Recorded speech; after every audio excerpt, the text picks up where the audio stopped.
이영복 회장 측이 작성한 특혜 분양 리스트를 보도해드렸는데요.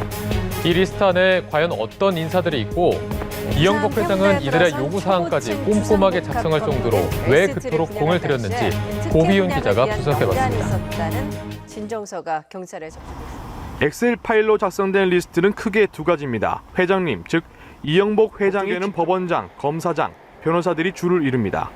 이영복 회장은 평소 법조계 사람들과 인맥을 쌓기 위해 많은 공을 들인 것으로 잘 알려졌습니다. 리스트엔 회장이라는 직함을 가진 인사들이 유난히 많이 등장합니다. 이영복 씨가 사업 추진 과정에서 도움을 받으려 한 사람들로 보이는데 금융계의 경우 자금 조달을 원한이 하는 역할을 했을 가능성이 있다는 분석입니다.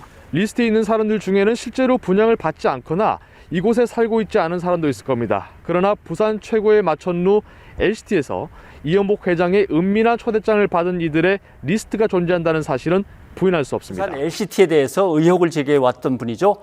양미숙 부산 참여연대 사무처장하고 이야기를 더 나눠보도록 하겠습니다. 진정서가 있다고 얘기를 들었습니다. 이게 어떤 리스트입니까? 일단 이 문건의 진위 여부부터 먼저 가려야 된다고 생각을 합니다. 예. 그리고 만약 사실이라면 매우 이제 심각한 문제이고요.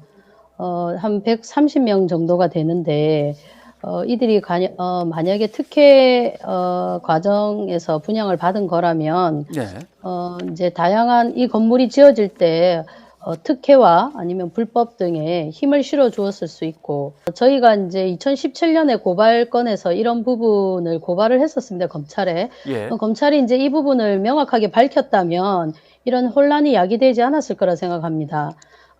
그리고 이것이 미분양을 우려해 만든 고객 리스트라면 LCT 측에서 경찰 진정과 관련돼서 해명을 하고 혼란을 해소하면 될 것이라 보입니다. 예. 근데 문건의 내용이 매우 자세하다는 측면과 거기 보시면 또 이제 어떤 요청 사항들이 나와 있습니다. 예, 예. 공세를 위해서 거짓 문서라고 하는데 거짓 문서라고 한다면 이렇게 뭐 동호수나 아파트의 구체적인 평수, 그다음에 몇 층 이하 뭐 이렇게까지 구체적으로 2017년에도 LCT 관련돼서 문제 제기를 했고요. 그 전에도 네네. 했습니다.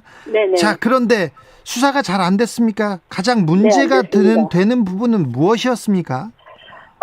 지금 공개되거나 부산 참여연대가 지속해서 문제 제기해온 부분이 LCT 비리가 이영복 회장과 그 측근들만으로 이루어진 것이 아니고 네. 부산 지역 관료, 언론, 법원, 검찰, 정치인과 유착관계가 형성되고 그 유착관계를 통해서 특혜와 불법이 저질러졌다는 문제점을 지적했었고요. 네. 네. 이 관련해서 43명을 검찰에 고발했는데 네네. 2명만 주택법 위반으로 기소되고 끝났어요. 예. 이게 왜 그런 거죠?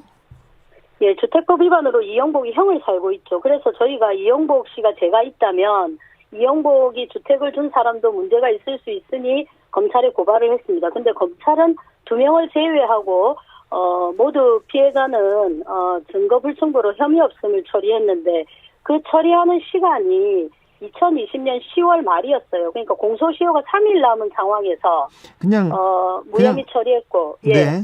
그리고 기소한 2명은 또 LCT 관계자입니다. 네. 그래서 먼저 이 문건에 대해서 경찰이 진위 여부와 어떻게 작성됐는지 어떤 용도로 작성됐는지를 밝히는 것도 중요한 부분입니다.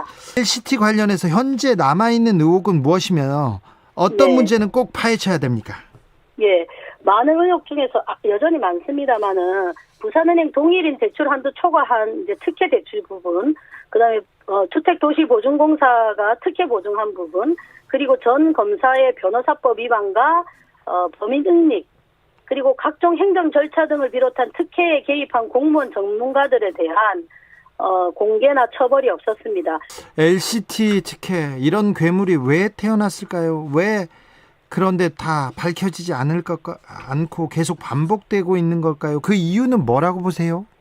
예, 저희가 이제 이 LCT 대응을 하면서 관료, 연구자, 언론, 정계, 검찰, 법원 등 이렇게 토건 성장 유착 그룹이라고 좀 표현을 했었거든요. 네. 이런 유착 관계가 뭐 있을 수도 있습니다만 이 유착 관계가 불법을 저지른다면 그 불법에 대해서 처벌을 해야 되는데 네. 이 처벌이 정확하게 하고 또 엄격하게 이루어지지 않았습니다. 그리고 이런 대규모의 사업이 이루어지거나 아니면 그 행정과정 도시계획위원회나 환경평가위원회나 이런 것들이 투명하게 공개되지 않았던 점들이 이런 일을 계속 반복해서 생산하고 있다고 생각을 합니다.